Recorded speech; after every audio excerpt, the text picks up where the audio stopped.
జీవితంలో ఒక ధన్యమైందని ఈ సందర్భంగా నేను భావిస్తాను. ఎందుకంటే ఆ వృత్తి నుంచి వచ్చినాం, ఆ కులం నుంచి వచ్చినాం. మా వాళ్ళ ప్రాణ నష్టాలు జరుగుతూ ఉంటుంటే గ్రామాలకు వెళ్ళినప్పుడు అన్ని రాజకీయ నాయకులు కూడా కొంతమంది చనిపోతురు, కొంతమంది భవిష్యత్తులో వృత్తికి పనికి రాకుండా మంచం మీద పడితే ఆ కుటుంబం మొత్తం అస్తవ్యస్తంగా మారిపోయినటువంటి పరిస్థితి. జీవితకాలం అంగవైకల్యం అయితే ప్రాణం పోయి జీవితకాలం అంగవైకల్యంతో ఆరోగ్యంగా మరి వైద్య చికిత్స కూడా చేసుకునేటువంటి ఇబ్బంది ఉండేటువంటి పరిస్థితులలో ఈరోజు 2-3 అంశాలను మన తెలంగాణ ప్రభుత్వం పక్షాన, ప్రజాపాలన పక్షాన, ముఖ్యంగా కుల వృత్తి చేసుకునేటువంటి గీతా కార్మికులు ఈ వృత్తి బాగుంటే కుండలమైనటువంటి కొమ్మరి వాళ్ళు కావచ్చు, కమ్మరి వడ్రంగి కావచ్చు, అనేకమైనటువంటి కులాలకు సంబంధించి చేయుత వాల్యూ అడిషన్గా ఆ వృత్తులన్నీ కూడా బతికేటువంటి అవకాశం ఉంటుంది. కాబట్టి ఇందులో కావాల్సిన ప్రధానమైన 2-3 అంశాలు, ఒకటేమో రాను రాను వనం అంతరిస్తూ ఉంది. ఆ అంతరించే వనంలో రాష్ట్ర ప్రభుత్వం పక్షాన, అటవీ శాఖ పక్షాన అనేక లక్షల కోట్ల రూపాయలు ఖర్చు పెట్టి మొక్కలు నాటుతూ ఉన్నాం. ఆ మొక్కల వల్ల ఆక్సిజన్ వస్తూ ఉండొచ్చు, కానీ ఆదాయం వస్తలేదు.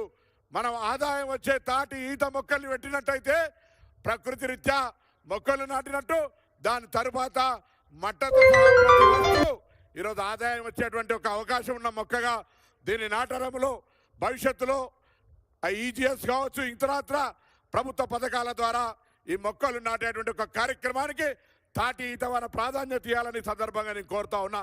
అంతేకాదు ప్రభుత్వ స్థలాలు ఎక్కడెక్కడ ఉన్నాయో ల్యాండ్ రియల్ ఎస్టేట్ పెరిగినా ప్రభుత్వం కూడా జాగా గుంజుకోలేనటువంటి విధంగా రోడ్లు కావచ్చు, ప్రాజెక్టులు కావచ్చు, ఎక్కడెక్కడైతే ప్రభుత్వ స్థలాలు ఉన్నాయో వాటి దగ్గర మ్యాండేటరీగా తాటి ఈత చెట్లు పెంచే విధంగా ప్రభుత్వం ఆదేశాలు ఇవ్వాల్సిందిగా గౌరవ ముఖ్యమంత్రి గారు హృదయపూర్వకంగా కోరుతా ఉన్నా. దాంతో పాటుగా ఈరోజు మరి చనిపోయేటువంటి పాత వాళ్ళకి సంబంధించి కొద్దిగా బకాయిలున్నాయి. దయచేసి దాదాపు 7 కోట్ల చిల్లర గత ప్రభుత్వంకు సంబంధించిన బకాయి అయినప్పటికీ కూడా దయతో వాటిని కూడా మరి కేటాయించే విధంగా చేయాల్సిందిగా నేను ఈ సందర్భంగా కోరుతా ఉన్నా.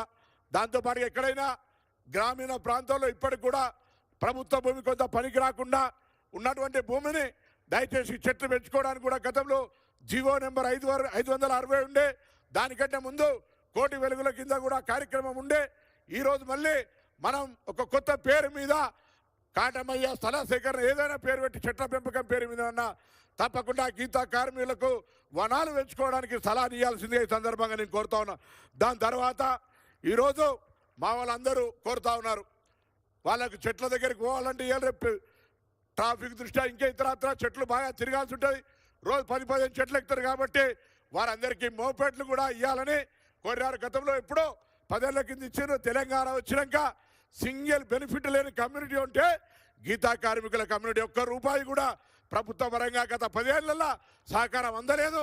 ఇలా గీతా కార్మికులకు ఆదుకునేటువంటి విధంగా మరి ప్రభుత్వం నిర్ణయం తీసుకోవాలని సందర్భంగా కోరుతూ, ఈ కళ్ళు వృత్తి నామోషి కళ్ళు తాగాలనేటువంటి పరిస్థితి నుంచి పట్టణాల రోడ్లు హైవేల మీద కానీ గ్రామీణ మున్సిపాలిటీ ప్రాంతాల్లో కానీ మోడల్గా తాడి నీరా బార్ల రూపం లోపల హైజెనిక్గా మంచి ఫుడ్తో సహా ఈ కళ్ళును నేచురల్ ప్రొడక్ట్ని అమ్మే విధంగా మరి ప్రభుత్వం తరఫున అది పీపీపీ మోడా సహకార సంఘం ద్వారానా ప్రభుత్వం తరఫున ఎట్లయినా కానీ కనీసం నియోజకవర్గం ఒకటి చొప్పున ముందుగా మరి తాడి నీరా పేరు మీద కళ్ళు వృత్తులను అమ్ముకోవడానికి ఒక వ్యవస్థను ఏర్పాటు చేయాల్సిందిగా మీరు అధికారులను ఆదేశించాలని సందర్భంగా నేను కోరుతాను. తప్పకుండా, ఎందుకంటే ఇవాళ కూడా ఈ కార్యక్రమం చేస్తూ ఉంటుంటే ఏం సాధించారని కొంతమంది